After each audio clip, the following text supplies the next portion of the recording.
Labour want us to readjust the way we see the city. No longer opaque towers where wealth is squirreled away and squandered. Bankers are now here to help, with jobs, with growth, and yes, with taxes. Hello. And with £1 in every 8 generated in the UK coming from financial services, the Shadow Chancellor has made some new chums and launched a city review.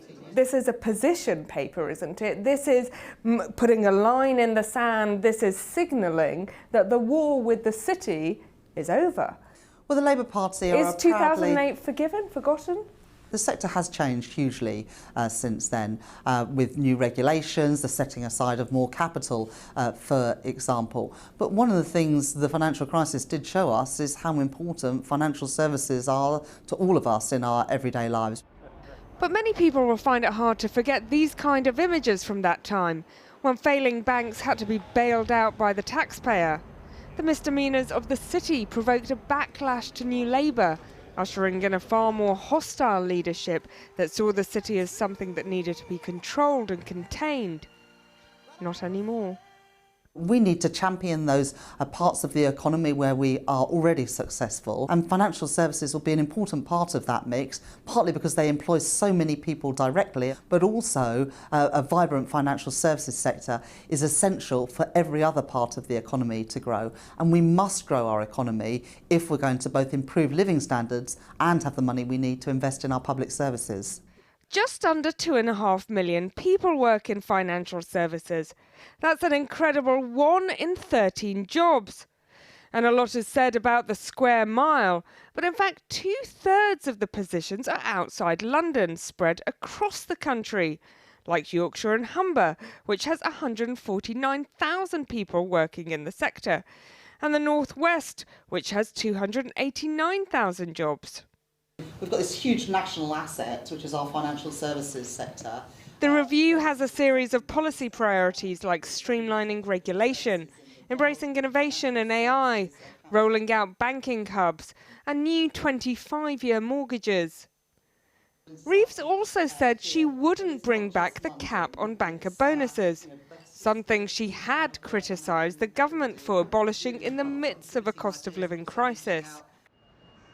A U-turn they're quite happy for around here.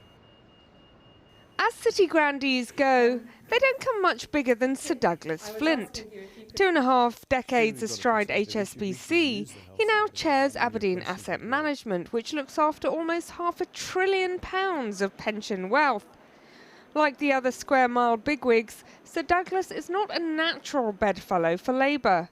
But he senses the mood is turning.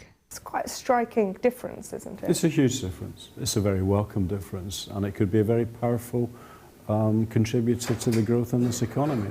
Do you think then we've spent too long complaining about bankers? Is it safe to say you're a banker now? It depends who you're talking to, I guess. I think bankers, lots of professions, used to be estate agents, and when I was young, were always the butt of people's dissatisfaction with what was going on.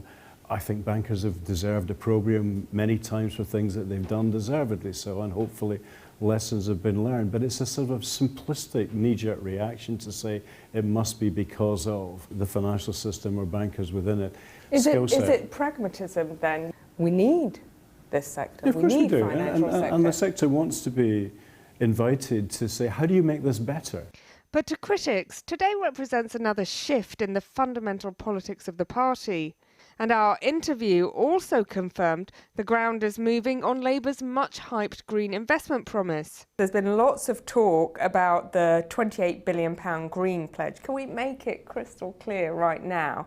If the choice was between the green pledge and the fiscal rules, you choose the fiscal rules, don't you? Well, all of our policies have to be consistent with the fiscal rules. So the green pledge is going by the wayside, let me just explain why that is. Because when you play fast and loose with the public finances, you play fast and loose with family finances. And I would never take those risks, especially after the turmoil our economy and family finances have gone through these last few years. All investments have to be consistent with the fiscal rules that I've set out.